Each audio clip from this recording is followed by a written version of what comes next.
Magandang araw mga kaibigan. Bigyan natin ngayon ng opinion, reaction itong article sa Inquirer.net. Title, No Order, Obstacle, Trial Can Break PNP Unity. Torre. Yan po ang pahayag ni General Torre sa flag raising ceremony kanina sa Camp Crame. Basahin ko ang article No order, obstacle, or even a trial can break the unity of the police force, according to PNP Chief General Nicolas Torre. Torre made the pronouncement days after the National Police Commission ordered him to recall his reassignment of some police officials, though he did not directly mention the directive in his flag ceremony speech in Camp Crame on Monday, ngayong araw. Sabi niya, the PNP is united. No order, no obstacle, and no challenge can destroy our unity and our commitment to the nation, Torre said. As we salute our flag today, let us remember that our service is not for ourselves but for the Filipino people. Yan ang kanyang pahayag. So, i-review lang natin ano ba itong bangayan?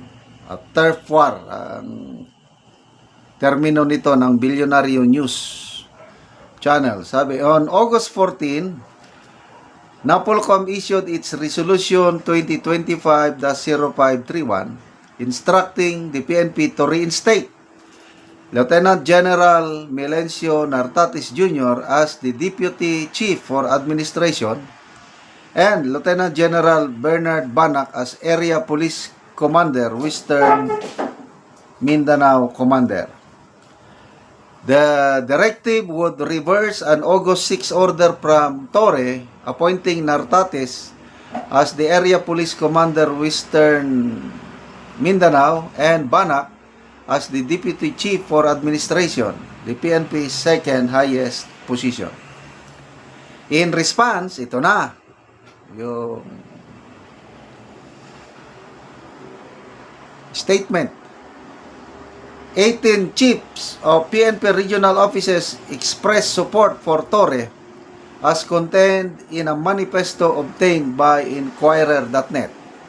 Ito yung manifesto, pinirmahan ng 18 PNP regional commanders. We affirm our commitment to uphold the chain of command, respect the single line of authority, and obey all lawful orders of our superiors in the faithful discharge of our sworn duties and responsibilities as members of the PNP. Yun po ang manifesto. So, may nangyayaring class of I don't know kung anong tawag dito. Sino ang mananaig? Ang National Police Commission ng chairman ay si Secretary John Vic Rimulya o ang Philippine National Police sa pamumuno ni General Torre. So, lumalabas ngayon na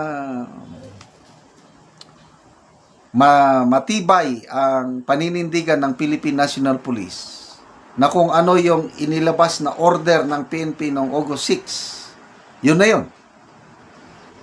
So wala silang plano nga sundin yung resolution ng NAPOLCOM na ibalik yung mga opisyal na nagpalitan lang kasi. Nartates, siya ang second highest PNP official, General Nartates.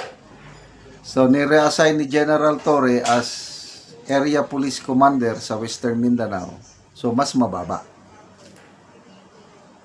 So, parang na-demote si General Nartates when it comes to position. Yung rank ko pares lang. Kaya lang, yung Area Police Commander kasi wala nang masyadong, walang masyadong influence or power. Ang mas makapangyarihan yung Deputy Chief for Administration. So, Nartates. So, ang na-promote si General Banac. So, ang sinasabi ng Napolcom, Secretary Mulya nga, ibalik mo si Nartates as second highest PNP official. Ibalik mo rin si Banak as Area Police Commander sa Western Command. Yun po ang bangayan. So, sino ang mananaig? I don't know.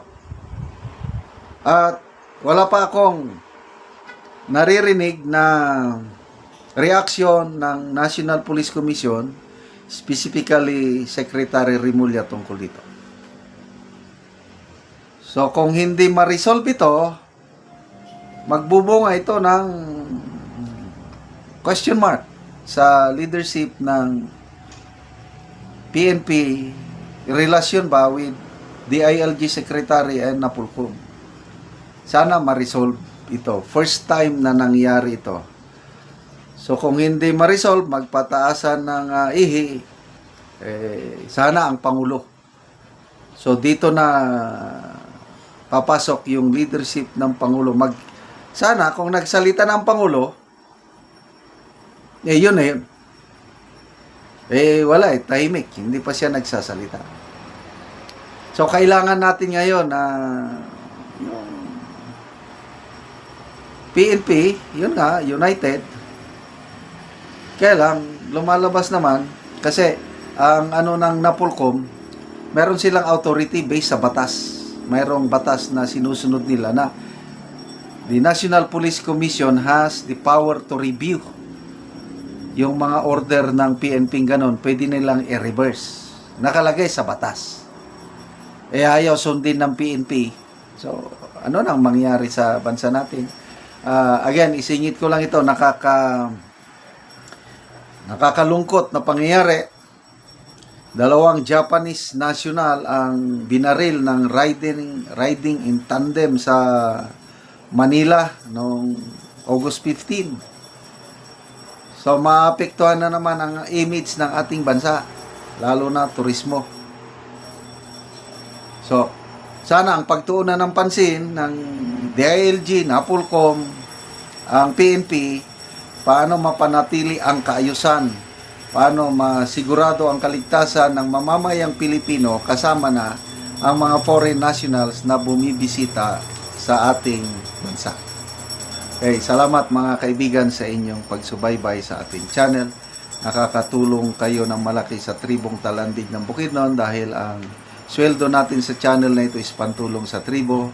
Namimigay tayo ng livelihood assistance, nagpapatanim ng saging lakatan at Arabica coffee. Panoorin nyo ang video. Nga ilang tanom. So, duha ka bangag. Tagtunga sa kutsara. So, isa ka kutsara, tagtunga-tunga ang isa ka bangag. O karon mo na ni ang itsura sa kape ni Manoy Boy nga isa pa ka bulan. Naanay mga salingsing. So, nindot na gyud nga tan-aw.